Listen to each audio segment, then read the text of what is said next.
अस्सलाम वालेकुम। अल्लाह ताला आप सबको अपने हिफ्ज़-ओ-मान में खैर व आफ़ियत और ईमान की सलामती के साथ हमेशा खुश रखे। आज आपके लिए चना पुलाव की रेसिपी लेकर आई हूँ। अगर इसे ठीक ठीक मसालों के साथ बनाया जाए तो ये चिकन पुलाव से भी ज़्यादा मज़े का बनता है। और अगर इसमें 2 इंग्रेडिएंट्स ऐसे हैं वो डाल दिए जाएँ, वो चाहे किसी भी पुलाव में डाल दिए जाएँ, तो उससे जो पुलाव का टेस्ट है वो एनहांस हो जाता है। वो जब मैं डालूँगी तो फिर आपको बताऊँगी। और जज़ाकुमुल्लाह खैर, आप मेरी डिशेस पसंद कर रहे हैं और जो दुआएं आपने मुझे दी हैं, अल्लाह ताला वो सारी दुआएं आपके हक़ में भी कबूल फ़रमाए और आप सब की जो भी जायज़ ख्वाहिशें, तमन्नाएं और हाजतें हैं, अल्लाह ताला वो पूरी फ़रमाए। अब हम चलते हैं अपनी डिश की तरफ। 2 मीडियम साइज़ के अनियंस काटेंगे।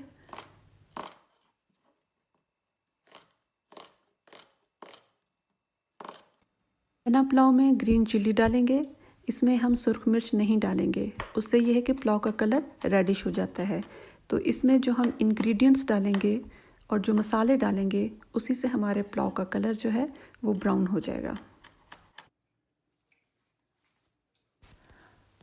आज की टिप में मैं आपको टमाटोज़ के बारे में बताऊंगी कि कौन सा टमाटो कुकिंग के लिए अच्छा होता है और कौन सा टमाटो सैलेड के लिए अच्छा होता है। टिप मैं आपको आगे बताऊंगी। यहाँ हम एक ही टमाटो लेंगे राइस में डालने के लिए और उसको हम छोटा छोटा नहीं काटेंगे, उसके बड़े बड़े पीसेस करेंगे क्योंकि बाद में हमने इसका जो छिलका है वो रिमूव कर देना है।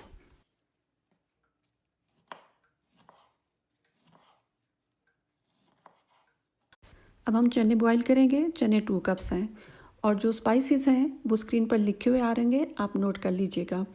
और जो मैंने आपको बताया था कि आपको इंग्रेडिएंट के बारे में बताऊंगी कि वो किसी भी पुलाव में डालें तो उससे जो उसका टेस्ट है वो इन्हेंस हो जाता है, वो इमली है। इसमें मैंने इमली डाली है।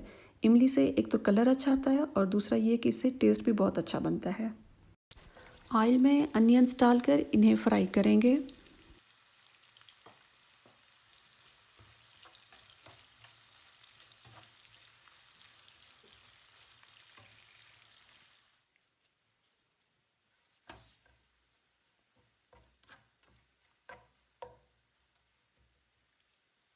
फ्राई करने के बाद जब ये इस कलर में हो जाएंगे तो फिर इसमें हम थोड़ा सा पानी डालेंगे ताकि ये सॉफ्ट हों, क्योंकि हमने इन्हें मैश करना है।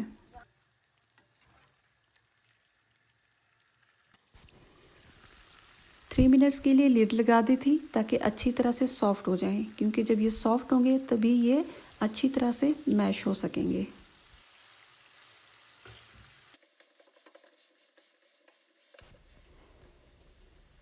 थोड़ा सा पानी डालेंगे ताकि ये और ज़्यादा अच्छी तरह मैश हो सकें।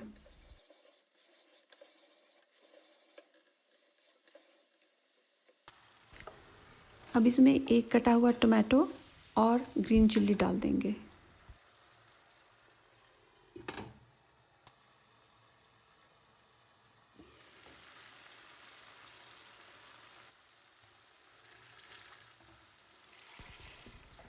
अब टमाटोज़ को मैश करेंगे और इसको हमने मोटा मोटा इसीलिए काटा था ताकि इसके जो छिलके हैं वो इजीली रिमूव कर सकें, लेकिन छिलकों को हम अभी रिमूव नहीं करेंगे। अगर अभी किया तो साथ इसके मसाला भी आ जाएगा, जब पानी डालेंगे तो ही रिमूव करेंगे।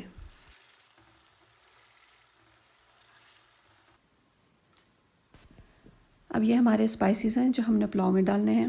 1 टेबलस्पून ज़ीरा, 2 पीस दालचीनी के, 3-4 साबुत सुरख मिर्च, 2 बादियान के फूल, 3-4 लौंगे हैं, 1 टीस्पून ब्लैक पेपर है और 2 बड़ी इलायची हैं।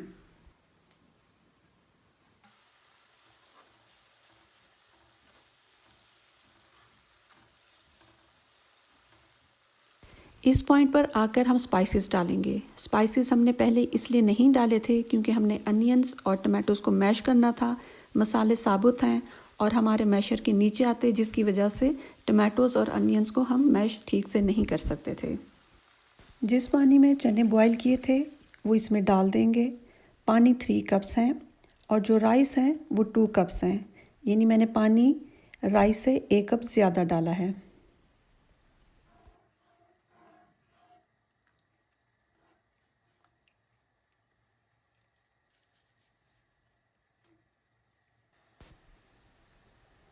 अब चने ऐड कर देंगे। चने 2 कप्स हैं।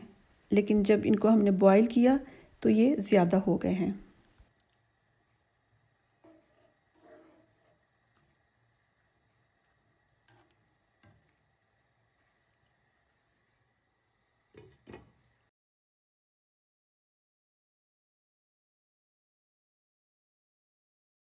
अब इसमें 2 चिकन क्यूब्स डालेंगे।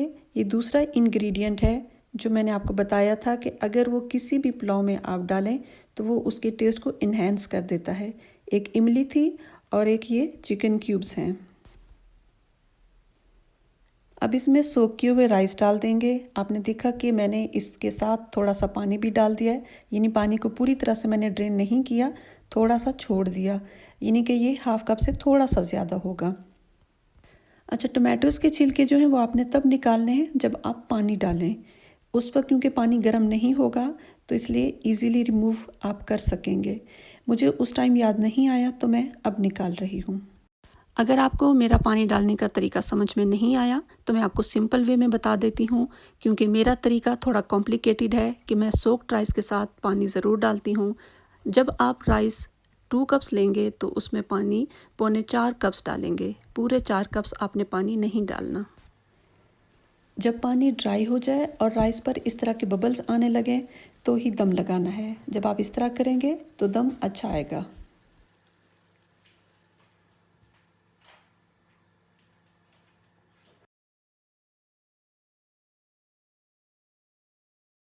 ये 2 टाइप्स के टमाटोज़ रखे हुए हैं। देखने में तो एक जैसे हैं लेकिन इनमें काफ़ी डिफरेंस है। ये जो राउंड शेप में है इसमें वाटर कंटेंट बहुत ज़्यादा होता है, यानी जूसी होता है, और ये सलाद, शवारमा, बर्गर और सैंडविचेस के लिए अच्छा रहता है। ये क्रंची होता है, सॉफ्ट नहीं होता। जबकि जो दूसरा रखा हुआ है, यानी कि जिसका कलर डार्क है, डार्क रेड कलर है, ये कुकिंग के लिए बेहतरीन होता है। इसे प्लम टोमेटो या रोमा टोमेटो भी कहते हैं।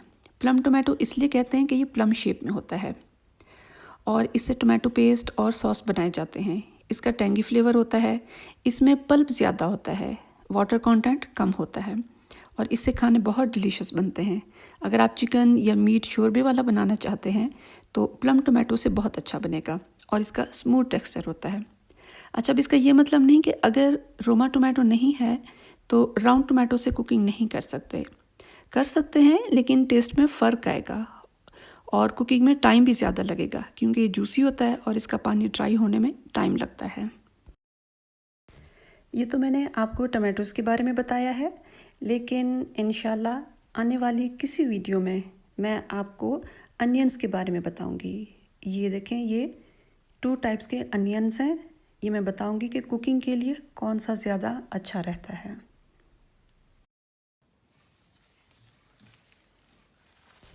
25 मिनट्स के बाद हम दम खोल देंगे। 10 मिनट्स हमने जो दम लगाया था वो हीट के साथ लगाया था, यानी लो हीट हमने रखी थी, और 15 मिनट्स जो हैं वो विदाउट हीट के दम पे रखा।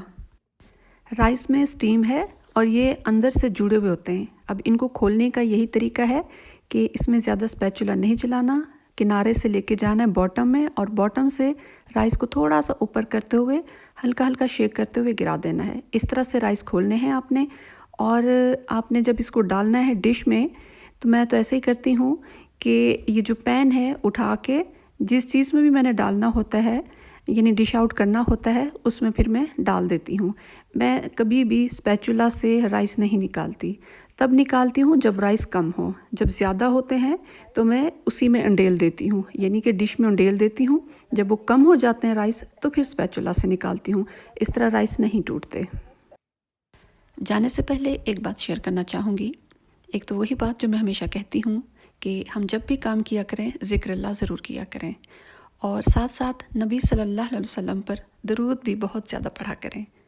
दरूद शरीफ के बारे में है, कुरान मजीद की सूरह अहज़ाब में है कि बेशक अल्लाह और उसके फ़रिश्ते नबी सल्लल्लाहु अलैहि वसल्लम पर दरूद भेजते हैं। ए ईमान वालो, तुम भी उन पर दरूद भेजो और सलाम भेजो।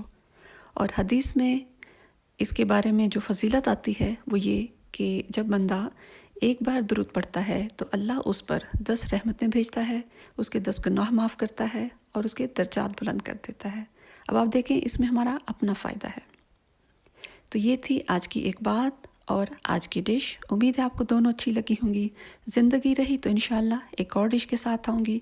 तब तक के लिए इजाज़त। अल्लाह हाफ़िज़।